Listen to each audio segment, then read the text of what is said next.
오늘의 말씀 같이 생각을 좀 해보겠습니다. 지난주 내내 3장 4장을 계속 묵상하면서 이런 질문을 좀 해보는 겁니다. 왜냐하면 왜 굳이 히브리서가 이스라엘의 여러 장면들이 있을 텐데 이스라엘 사람들의 얘기를 끌어오면서 이스라엘 사람들이 광야에서 지냈던 시간들을 계속 예를 들잖아요. 그죠? 3장 4장에서 계속 광야에서 이스라엘이 그랬다라는 얘기를 합니다. 왜 광야 얘기를 꺼내고 있을 건가라는 그 질문을 좀 해보자라는 거죠. 근데 그거를 이해하려면 제일 중요한 것 중에 하나가 히브리서는 지금 우리가 읽고 있습니다. 그죠? 여러분들과 제가 읽고 있지만 처음에 히브리서를 쓴 사람이 볼 때는 2000년 후에 보스턴이라는 지역에 이화종이라는 사람이 읽을 거다를 생각하고 쓴 건 아니에요. 하나님은 그 생각을 하셨겠지만. 그러니까 이 글을 쓴 사람은 이 글을 읽는 누군가, 아마 초대교회 사람들 중에 어떤 사람들이겠죠. 그 사람들의 있는 형편 속에서 그 사람들을 격려하거나 도전하기 위해서 이 글을 썼단 말입니다.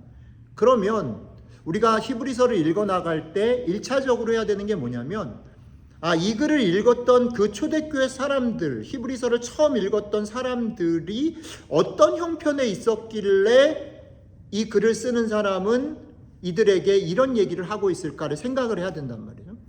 그래서 오늘 이 얘기를 오늘 나누면서 왜 이스라엘 백성들의 광야 얘기를 자꾸 꺼내는 그 이유가 지금 이 글을 읽는 사람들이 이스라엘의 광야 얘기랑 만나는 지점이 있으니까 그 얘기를 꺼낸단 말이죠. 그럼 왜 그랬을까를 생각을 해보자라는 겁니다. 그래서 그 소개를 먼저 좀 잠깐 하고 오늘 본문으로 들어가면 좋겠다라는 생각을 했습니다. 자, 히브리서를 읽는 당시 초대교회 사람들의 상황이 뭐냐면 지금은 우리가 여러분들 다 교회 다니시잖아요. 예. 기독교인들이 유대교를 생각하면 다른 종교라고 생각하잖아요. 그죠? 여러분들 유대교에 대해서 잘 모르잖아요. 그리고 세상 사람들도 유대교랑 기독교를 같은 종교라고 생각을 안 해요. 그죠? 그렇죠? 그렇습니다. 근데 그 당시로 가면 상황이 그렇지가 않아요. 우리는 기독교인으로서 유대교랑 다른 종교라고 생각을 하지만 그 당시 초대교회 사람들은 섞여 있었단 말이에요. 그러니까 기독교는 사실 어떤 거에 가깝냐면 유대교라는 커다란 흐름에 이제 막 저항하거나 다른 생각을 갖고 있는 아주 소그룹에 해당되는 사람들이었어요. 그런데 그때는 정치적으로 누가 통치하고 있었습니까? 로마가 통치하고 있었어요. 자, 로마와 전체 유대교 사이에서는 사실은 별로 충돌이 없었어요. 왜 그러냐면 로마 사람들은, 로마 황제는 사실은 어떤 정책을 썼냐면 어떤 곳을 점령해 들어가면 그 종교를 우선해요. 존중해요. 그러니까 그 종교를 무너뜨리고 무조건 이렇게 하지 않아요. 그래서 기존에 있는 종교를 존중합니다. 그러니까 유대 지방을 다스렸을 때 로마 황제나 로마의 정치가들은 유대교를 건드리지 않으려고 해요. 그들의 제사 방법이라든지 그런 부분들에 대해서 막 없애버리고 이렇게 하지 않아요. 중간중간에 이상한 왕들이 있지만 그런 경우를 빼고는. 그러니까 유대교와 로마 황제 사이에는 그렇게 충돌이 많지 않았다는 거예요. 그런데 그 중에 한 분파인 기독교인들이 나오면서 문제가 생겼어요. 기독교인들은 제일 중요한 게 뭐냐면 뭘 고백합니까? 십자가에 죽었다가 예수님이 살아나셨고 그 살아나신 예수님이 누구라고 고백해요? 하나님이라고 고백해요. 그 예수님이 왕이라고 고백해요. 그게 기독교의 제일 핵심이에요. 초대교회 교인들의 핵심 신앙 고백이었어요. 그러니까 뭐가 충돌되냐면 황제가 볼 때, 로마 황제가 볼 때는 왕은 한 명이에요. 자기밖에 없는 거예요. 그런데 어떤 그룹 사람들이 계속해서 왕이 황제가 아니라 예수라는 얘기를 자꾸 하는 거예요. 그러니까 황제가 볼 때는 이게 너무 거슬리는 거예요. 그래서 우리가 잘 알듯이 초대교인들이 사자한테도 죽고 십자가에 처형도 당하고 막 격투사에서 뭐 이렇게도 죽고 자꾸 죽었던 이유가 뭐냐면 그리스도인들이 예수님은 왕입니다라는 고백을 취소할 수가 없기 때문에 이 충돌을 계속 일으켰단 말이에요. 자, 그게 지금 히브리서를 읽고 있는 사람들의 상황이에요. 그런데 이들이 계속해서 그거를 저항을 했던 시간들이 흘러가고 있어요. 어떤 마음이 드냐면 그 신앙을 계속 지키고 간다라는 게 너무 힘들어요. 언제 로마가 이 통치를 끝낼지 모르겠어요. 예수님이 다시 오실 줄 알았는데 금방 안 올 것 같아요. 그 시간들이 점점 흘러갔어요. 대체적으로 학자들이 히브리서가 쓰여진 시기가 주후 60년대쯤이다라고 얘기를 해요. 60년의 시간이 흘러간 거예요. 60년의 시간이라면 보통 한 제너레이션이 지나고 할아버지들이 되는 거예요. 예수님을 만났던 사람들이 이제 죽어요. 그런 시간이 됐어요. 근데 변하는 게 없는 것 같아요. 그래서 이들이 마음속에 점점 어떤 마음들이 들어가고 있었냐면 우리가 이 부분에 대해서 로마의 핍박을 조금 덜 받으면서 그렇지만 신앙을 포기하지 않을 수 있는 방법이 없을까를 고민하기 시작하는 일들이 점점 벌어졌어요. 제일 좋은 방법이 뭐냐면 기독교는 아직 독립적인 종교가 되지 않았기 때문에 유대교인 것을 우리가 표방하면 로마 황제의 핍박을 지금처럼 안 받겠구나라는 생각을 했단 말이죠.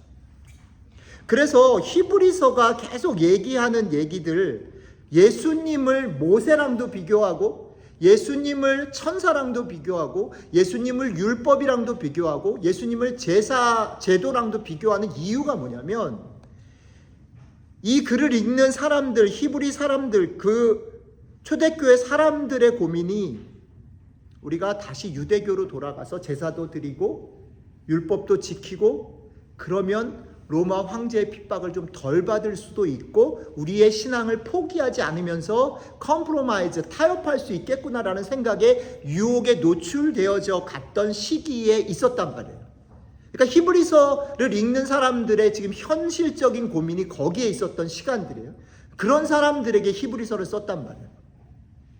우리가 이걸 생각을 하면서 3장, 4장을 읽어나가고 오늘 설교 말씀을 생각해 보셔야만 한다라는 겁니다. 이걸 전제로 해서 생각을 좀 해보자라는 거죠. 오케이? 이해가 되시죠? 자, 가보겠습니다. 아까도 말씀드렸지만 히브리서 이번 주 우리가 쭉 묵상했던 3장, 4장에는 히브리서 저자가 이런 맥락 속에서 이스라엘 사람들의 구약 이스라엘 선조들의 얘기 중에 어떤 얘기를 끄집어 오냐면 광야에서의 일을 끄집어 옵니다. 그들의 선조인 이스라엘 백성들에게도 승리를 만끽하는 시간이 있었어요. 언제입니까? 애굽에서 출애굽할 때. 너무 신났을 거예요. 그죠? 그 밤에. 그들을 억압했던 애굽의 모든 아들들이, 큰아들이 죽고 그 사람들이, 애굽 사람들이 떵떵거리고 자기들을 막 핍박하던 그 사람들이 자신들이 가지고 있는 재물들을 다 싸가지고 와서 제발 나가달라고 빌고 했던 그 밤. 엄청난 승리의 시간이었어요. 또 그렇게 해서 나와서 홍해를 건넜을 때 이스라엘 백성들이 얼마나 춤추며 신나했을까. 홍해 속에 그들을 쫓아오던 애굽의 기마병들이 다 물에 잠겼던 것을 보면서 그들이 신나서 춤추던 장면들이 있어요. 그죠? 또 뒤에 보면 바벨론 포로로 갔다가 어느 날 시편 126편을 따르면 꿈꾸는 것 같이 그 다음날 아침에 일어났는데 너희가 고향으로 돌아갈 수 있어 라고 칙령이 선포되는 순간 이스라엘 백성들이 너무 흥분하고 하나님이 살아계신 것과 그들이 신앙을 지키는 것이 너무 신나는 일이다라고 고백했던 승리의 시간들이 있어요.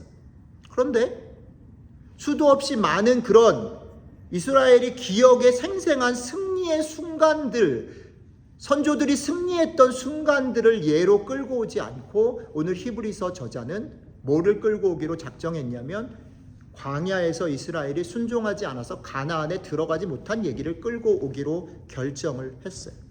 굳이 광야에 서 있는 이스라엘 백성들, 광야에서 결국 가나안에 들어가지 못했던 이스라엘 백성들을 끌고 와서 오늘 자기의 얘기를 전개시키고 있어요.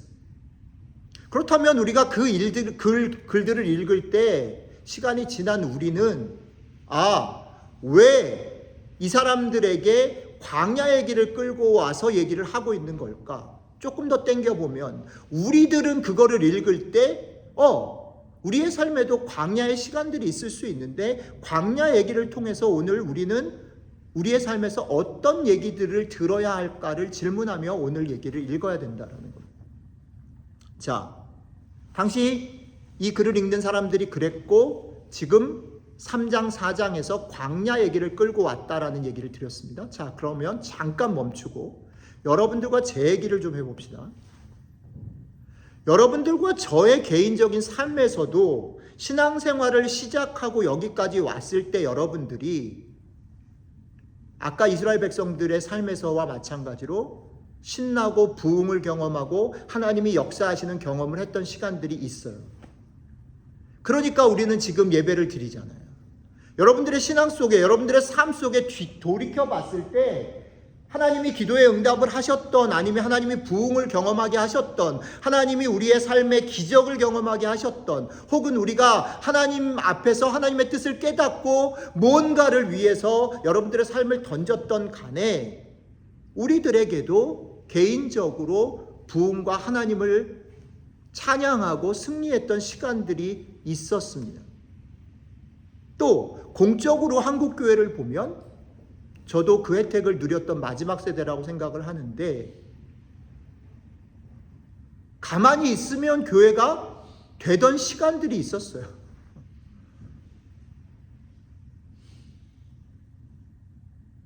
전도를 굳이 하지 않아도 예를 들어서 보스턴으로 따져보면 저희가 30년이 됐는데 30년 전에 지금은 하핑턴으로 이사간 뉴튼에 있었던 교회를 다녔는데 그 교회는 너무 재밌었던 게 뭐냐면 가만히 있어도 매주 한 10명, 20명씩 청년들이 그냥 등록했어요. 제가 거기 대학원생 모임을 하고 있었는데 그냥 아무 얘기도 안 했는데 그냥 매주 애들이 왔어요. 학생들이 왔어요. 그랬던 시절이 있었어요. 마치 이스라엘 백성들이 홍해를 건너고 출애굽을 하고 바빌론 포로에서 귀환했던 그런 시간들처럼. 그런데 여러분들의 삶에 지금 여기는 어떤가 질문해 봅니다. 만약에 여러분들의 삶이 지금, 여러분들의 신앙의 시간들이 지금 히브리서 저자가 얘기하는 광야의 시간에 가깝다면 한번 오늘 이 말씀에 귀를 기울여 보실 필요가 있다라는 겁니다. 여러분들이 광야를 지나는 것 같은 시간들을 지내시고 있다면 오늘 히브리서의 얘기는 여러분들에게 무언가 얘기하고 싶은 것이 있을 겁니다. 왜 광야를 걸어야 할까? 광야를 걸어가는 사람들은 어떤 태도와 입장을 가지며 이 시간들을 지내야 할까라는 질문입니다. 광야를 걸어가는 사람들에게 있어서 중요한 것은 포기하지 않고 꺾이지 않는 마음을 갖는 것이에요. 왜냐하면 광야라는 시간은 끝이 보이지 않거든요. 언제 끝날지 몰라요. 또 하나 광야라는 시간은 예측이 불허해요.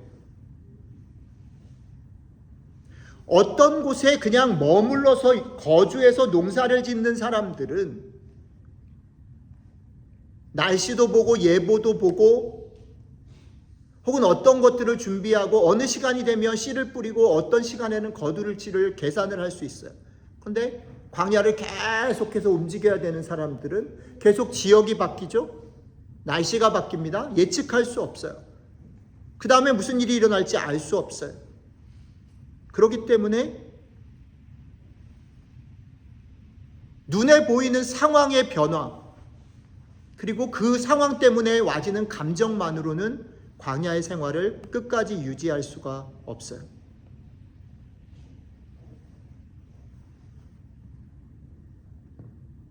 그렇기 때문에 광야를 걸어가는 이스라엘 백성들의 순종하지 않음을 얘기를 하면서 히브리서가 얘기하는 것이 두 가지 특징을 얘기를 하고 있습니다. 광야를 걸었던 이스라엘 백성들, 그들이 두 가지 때문에 가나안에 들어가지 못했다라고 반복해서 얘기합니다. 3장 4장에 계속 반복해서 얘기해요. 이번 주 내내 우리가 아침마다 묵상하면서 반복했던 얘기. 첫 번째는 그들 앞에 놓인 믿음으로 그들의 삶을, 광야의 생활을 받아들이지 못했다. 그 다음에 두 번째는 결국 믿음으로 받아들이지 못했기 때문에 순종하지 못했다. 믿음과 순종의 얘기를 하면서 결국 그들이 가나안에 들어가지 못하고 실패했다라는 얘기를 반복하고 있어요. 그런데 우리가 여기서 되게 중요하게 보아야 할 필요가 있습니다. 우리가 출애굽기를 쭉 읽어가면서 광야에서 보냈던 이스라엘 백성들을 얘기할 때, 그리고 그 얘기를 끄집어내서 히브리서가 그들이 믿음이 없었고 순종하지 않아서 결국 가나안에 못 들어간 것처럼 니네도 믿음을 가져야 돼, 순종해야 돼 라고 말할 때 우리가 착각하면 안 되는 게 뭐냐면, 이스라엘 백성들이 정말 믿음이 없었구나, 정말 문제가 많았구나, 정말 순종하지 않았구나 라고 읽어서는 정말 곤란해요. 왜냐하면 아까 말씀드렸죠, 이들이 믿지 못했고 순종하지 못했던 것에는 광야였기 때문이다라는 컨텍스트가 있어요. 만약에 이들이 그냥 애굽이던 아니면 바로 가나안에 들어갔던 정주하는 생활을 했다면 그렇게까지 하나님을 의심하거나 하나님께 불순종하지 않았을 거예요. 이들이 금송아지를 만들게 된 이유는 뭡니까? 모세가 그들의 눈앞에 40일을 보이지 않았어요. 그런데 모세가 40일을 보이지 않았어도 그게 가나안에 들어간 이후의 삶이라면 이들은 금송아지를 안 만들어도 됐어요. 그런데 그게 광야였기 때문에 그 40일이 길었고 그들은 그 40일을 견딜 수 없었다라는 사실을 우리는 잊으면 안 됩니다.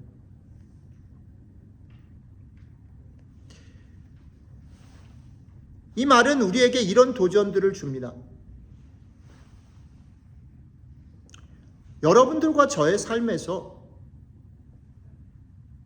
기도를 하면 응답이 되고 어떻게 하면 될 것 같고 신앙생활들을 할 수 있겠다라고 판단되어지는 그런 예측 가능하고 하나님의 복과 하나님과의 교제를 풍성히 누리는 삶 가운데서는 교회가 날 부흥하고 교회가 무언가 힘을 모을 수 있었던 그런 곳에서는요, 어영부영 묻어갈 수 있어요.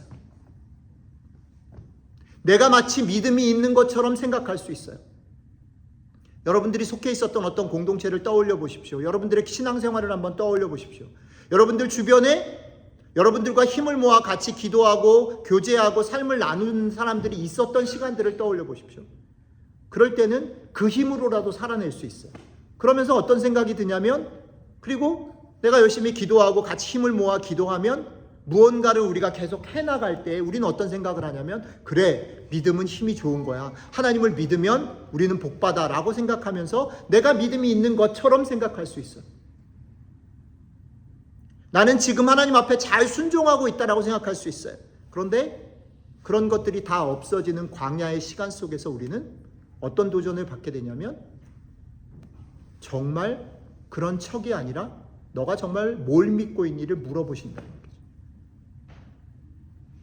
아무런 기도의 응답이 일어나지 않고 내가 예측할 수 없는 상황 속에 놓여졌을 때 정말 나는 그럼에도 불구하고 내 삶을 하나님께서, 내 삶을 우리 주님께서 함께 지고 함께 책임지고 결국 가나안에 들여보내실 것을 믿을 수 있는가라는 질문 앞에 서게 된단 말이에요. 광야는 그런 면에서 우리의 실력이 그대로 노출되는 곳이에요. 다른 것에 기대서 어영부영 그런 척하며 걸어갈 수 없는 곳, 그곳이 광야라는 거죠. 지난주 제가 속해 있는 목사님들 저희 교회가 속해져 있는 교단에 노예라는 그런 목사님들 1년에 2번 모이는 미팅에 참여했습니다. 근데 가보니까 요번 1년에 2번 모이니까 요번 제가 지난주 참석했을 때 그 노예가 60번째 노예였어요.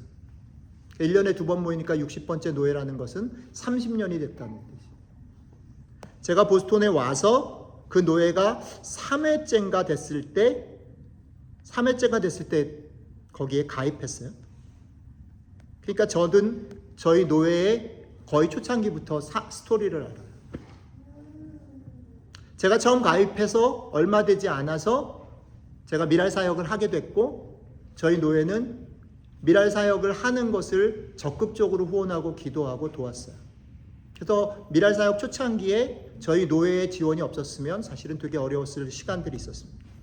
그리고 저희 노예가 처음에 모이게 된 이유 중에 하나가 뭐냐면, 뉴잉글랜드 지역, 이름이 뉴잉글랜드 노예인데 뉴잉글랜드 전체 지역 가운데 특성이 뭐였냐면, 저쪽 다트머스가 있는 레바논 지역이라든지 에머스트가 있는 에머스트 지역이라든지 뭐 커네티컷의 저 아래쪽 로드 아일랜드의 이런, 사실은 한인들이 그렇게 많지 않고 학생들만 있는 지역에 복음을 전하는 어떤 일들을 해야겠다라는 마음으로 모인 노예였어요. 그래서 노예가 그 당시에 되게 중요하게 결정했던 게 뭐냐면, 저희 유학생 사역 포함해서 사실은 결국 자립하기 어려울 수 있겠지만 그럼에도 불구하고 목사님들이 힘을 모아서 재정적으로 지원하고 그 일들을 하는 일을 노예가 하자라고 결정해서 노예를 시작했던 노예예요. 그때는 돈을 모으는 일도 신이 났고, 그래서 사람을 파송하는 일도 신이 났고, 그걸 하겠다고 손드는 사람들도 제법 많았어요. 그래서 저희는 30년을 왔어요. 근데 지난 노예 때 어떤 일이 있었냐면, 그 중에 한 목사님 중에 지금 에머스트 지역에서 사역하시는 목사님인데, 그 목사님도 한 15년, 20년 정도 그곳에 계셨는데, 연세가 많으셔서 이제 은퇴를 하셔야 되는데 몸도 되게 많이 병이 나시고 힘드십니다. 근데 이 목사님이 은퇴를 해야 되는데 그 교회는 여전히 자립을 할 수가 없는 거예요.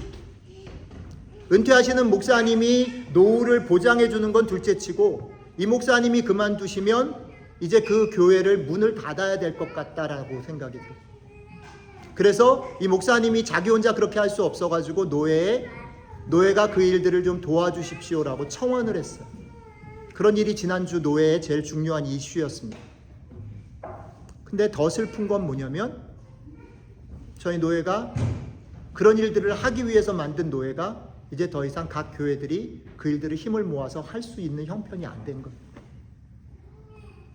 너무너무 마음이 아프고 슬프고 그런 일들을 같이 목사님들이 나누고 기도했던 시간들을 지났습니다. 그러고 돌아왔더니 보스턴 지역에 있었던 몇몇 교회들 중에 목사님들이 비슷한 상황들 속에서 교회를 폐쇄해야 되는 교회들이 생겼다는 얘기를 들었습니다. 저는 여러분들에게 무슨 얘기를 하려고 하는 거냐면, 아까 제가 처음에 말씀드렸던 것처럼 30년 전에 정말 한인교회만 있으면, 교회를 시작하면 사람들이 모여들던 시절이 있었어요. 일부러 막 전도하고 부흥하지 않아도 캠퍼스에 가면 한 번도 교회를 다녀본 적이 없는데 그런 친구들을 만날 수 있었어요. 그래서 제가 유학생 사역을 15년 했어요. 그런데 지금 이 시기는 그렇지 않다는 거예요. 안타깝다고 말을 하는 것이 아니라 어쩌면 그런 시기를 우리가 지금 겪고 지나가고 있다라는 얘기를 드리는 겁니다. 그리고 그게 저는 광야인지 모르겠다. 그리고 그 광야의 시간을 어쩌면 하나님께서 우리에게 지나가라고 주시는 시간 같다라는 생각을 하는 겁니다. 한국교회가 놓여져 있는 상황, 디딤돌교회가 속해 있는 보스턴 지역의 이민교회 상황, 이런 상황들은 이제 더 이상 이전의 생각들처럼 막 해가지고 될 수 있는 상황이 아니에요. 우리는 광야를 지나가고 있는 듯 보여요. 그렇기 때문에 오늘 히브리서의 말씀을 다시 주목해 볼 필요가 있겠다 싶습니다. 개인적으로도 그렇다는 생각이 들어요. 목회를 하면서 그런 생각들을 많이 합니다. 내가 만약에 한국에 있었다면, 주변에 친구 목사들도 있고 어떻게든 뭔가 생각할 수 있는 게 있었을 텐데 30년 동안 보스턴에서 지내면서 가끔은 참 외롭다라는 생각이 들 때가 있어요. 학생들을 바라보면서 그런 생각들 많이 들어요. 학생들이 제일 어려워하는 것 중에 하나가 뭐냐면 한국이면 이 친구가 좀 캠퍼스 안에서 아니면 교회 안에서 이런 문제가 있으면 이 친구 잠깐 안 만나고 딴 사람을 만나면 되는데 여기는 딴 사람 만날 사람이 없어요. 왜냐하면 얘를 여기서 피하면 어디서도 만나지 않으면 보스턴 안에 살 수가 없는 거예요. 이민의 상황도 그렇게 크게 다르지 않은 것 같아요. 그렇다면 교회도 우리가 살고 있는 세상도 우리 자신도 어쩌면 히브리서가 얘기하고 있는 광야의 시간을 보내고 있는지 모르겠다라는 거예요. 저는 부정적이다라는 얘기를 드리는 것이 아니라 하나님께서 어쩌면 지금 여기에서 여러분들을 보스턴에서 지나게 할 때에 그 시간의 의미가 어떤 것인가를 똑바로 봐야 한다. 광야의 시간에는 광야의 시간에 어울리는 태도와 자세와 목표가 필요해요. 광야에서 너무 힘을 다 쏟아버리면 끝까지 못 갑니다. 우리가 만약에 여러분들의 삶의 시간들이 하나님께서 광야의 시간들로 허락하시고 지금 그 길을 지나가는 것으로 부르셨다고 여긴다면 오늘 말씀을 귀담아 들으시면 좋겠다 싶습니다. 오늘 말씀을 그렇게 해서 준비를 해서 이제 마무리할 건데 한 가지는 오늘 준비하다가 오늘 오다가 생각을 했어요. 우리 지금 이 말씀을 듣고 있는 몇몇 분들 중에 하나는 목사님 저는 광야가 아닌데요. 요즘 좋은데요. 이렇게 생각하시는 분들도 있겠다 싶은 마음이 들었어요. 그런 분들은 사실은 주무셔도 됩니다. 더 즐기셔도 됩니다. 여러분들이 광야가 아니면 굳이 광야로 들어오실 필요는 없어요. 여기 있는 모든 사람이 다 광야는 아닐 수 있어요. 그러나 만약에 여러분들의 시간들이 좋아서 나빠서가 아니라 광야의 시간의 특성을 가지고 있다면 오늘 얘기를 주의 깊게 귀담아 들어보시면 좋겠다 싶습니다. 아까도 말씀드렸지만 광야에서의 중요한 태도는 꺾이지 않는 마음을 갖는 것. 그 꺾이지 않는 마음을 히브리서는 어떻게 표현하고 있냐면 이스라엘 백성들이 눈과 마음을 하늘에 두는 연습을 하는 곳이다. 그들에게 그때그때 벌어지는 상황과 결과와 그들의 감정에서 눈을 열어서 하늘을 보고 마음을 하늘에 두는 연습을 하는 곳이 광야다라는 겁니다.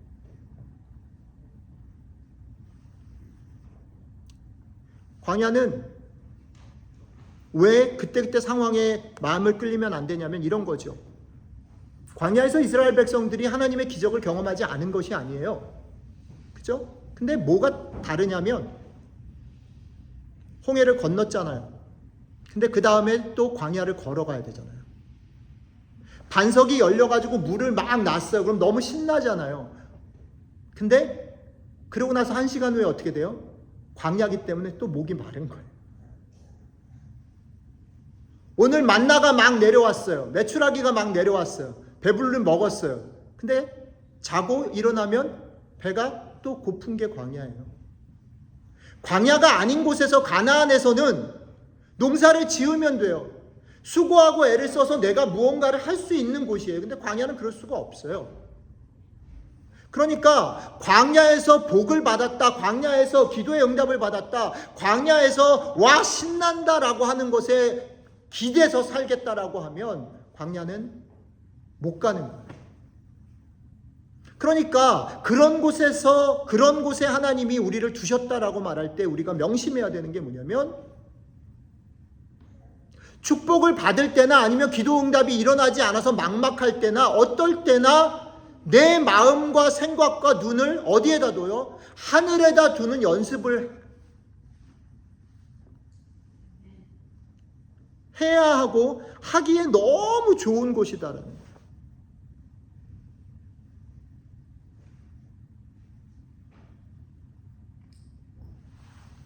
우리가 광야를 이스라엘 백성들을 하나님께서 광야에 두신 이유가 여러 가지일 거예요. 그걸 다 설명하고 싶지 않고 오늘 히브리서 말씀과 연결해서 여러분들과 나누고 싶은 게 그겁니다. 광야에서는 어영부영 믿음이 있는 척 섞여서 갈 수 없어요. 마치 신앙을 가진 양 척하며 살아갈 수 없는 곳, 그곳이 광야예요. 광야에서는 하나님을 믿고 견디거나 아니면 그냥 광야에 머무르거나. 근데 그렇게 생각을 해보면 너무 무겁고 힘들잖아요. 그렇지 않아도 광야라서 힘든데.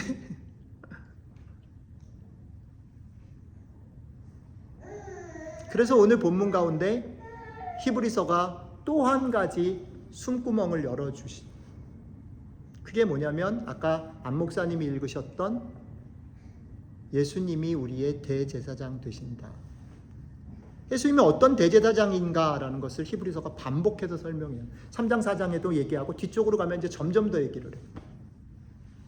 광야에서 너희의 마음과 생각을 하늘로 올리기 위해서, 그걸 하기가 너무 힘들고 너희들이 연약한 걸 알기 때문에 너희에게 대제사장을 주셨는데, 그 대제사장이 가장 큰 특징을 뭐라고 설명하냐면, 그 대제사장 되신 예수님께서 우리 앞에서 먼저 오셔가지고 어떻게 해요?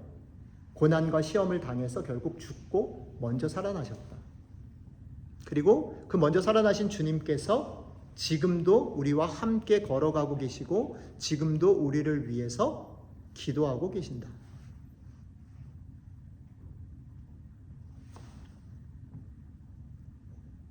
두 가지를 기억하세요. 여러분들이 걸어가는 길이 광야의 길이라면 믿음이 있는 척 얼버무려서 걸어갈 수 없어요. 그렇다면 두 번째 얘기에 힘을 얻어야 해요. 우리에게 먼저 걸어가신 예수님이 계시다. 그 예수님이 내가 얼마나 이 길을 못 갈지를 잘 아신다. 내가 얼마나 귀가 얇은지를 잘 아신다. 그 예수님이 내가 얼마나 마음이 가벼운지를 아신다. 그 예수님께서 몽둥이를 들고 너 여기까지 못 오면 지옥 갈 거야. 너 여기까지 못 오면 내 백성이 될 수 없어. 내 제자가 될 수 없어 라고 하지 않고, 그 예수님께서 내가 어디서 넘어지는지, 뭐에서 계속 실수하는지, 뭐에서 마음이 흔들리는지를 잘 아신다. 그러면 답은 한 가지밖에 없어요. 그걸 아시는 분하고 내가 어떻게든 마음을 통하면서 그분의 도움을 얻는 길들을 찾아야 됩니다. 그게 기도가 됐던, 그게 무엇이 됐던, 이 광야에서 여러분들을 돕는 그분의 도우심을 힘입는 연습을 통해서 여러분들의 눈과 생각과 마음을 하늘로 올리는 연습을 하셔야 돼요. 사실은 이게 되게 추상적인데 히브리서 뒤쪽으로 가면 이 추상적인 얘기가 아주 구체적인 얘기로 조금씩 진전이 돼요. 근데 그건 아직 예고편. 근데 오늘까지에서는 1번 뭘 하셔야 되냐? 예수님이 정말 여러분들의 심정과 여러분들의 형편과 수준을 아신다라는 것을 여러분들의 삶에서 맛보고 경험하셔야 돼요. 맛보고 경험하려면 방법이 없어요. 찾아서 만나야지 맛볼 수 있지. 예수님 정말 나를 돌보시는지를 알려면 땡깡을 부리고 울부짖고 해봐야지. 여러분들의 삶의 곳곳에서 이 예수님을 만나시는 경험들을 하시는 한 주가 되시기를 주님의 이름으로 축복합니다. 이미 주님은 계시고 지금도 여러분들을 위해서 기도하고 계십니다. 같이 기도하겠습니다.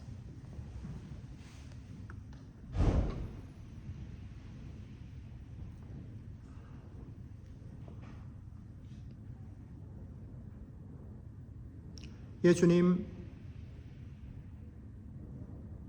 우리가 걸어가야 하는 길, 우리 교회가 걸어가야 할 길들에서 참 많이 위축되고 참 많이 흔들리고 마치 이스라엘 백성이 광야를 걸어가는 것처럼 막막하고 답답한 시간들을 우리가 지나가고 있다면 오늘 주님께서 히브리서 말씀을 통해서 주시는 이 말씀에 조금이라도 위안이 되고 숨구멍이 열리고 살아갈 길들이 보여졌으면 좋겠습니다. 오늘 이 말씀 때문에 이번 한 주 우리들의 삶에서 그 주님을 만나고 그 주님이 내 편이다라는 것들을 맛보며 견뎌내는 광야의 시간의 축복을 누리는 저희들이 될 수 있도록 함께 해주시면 좋겠습니다. 감사드리며 우리 주 예수님 이름으로 기도드렸습니다. 아멘. 다 같이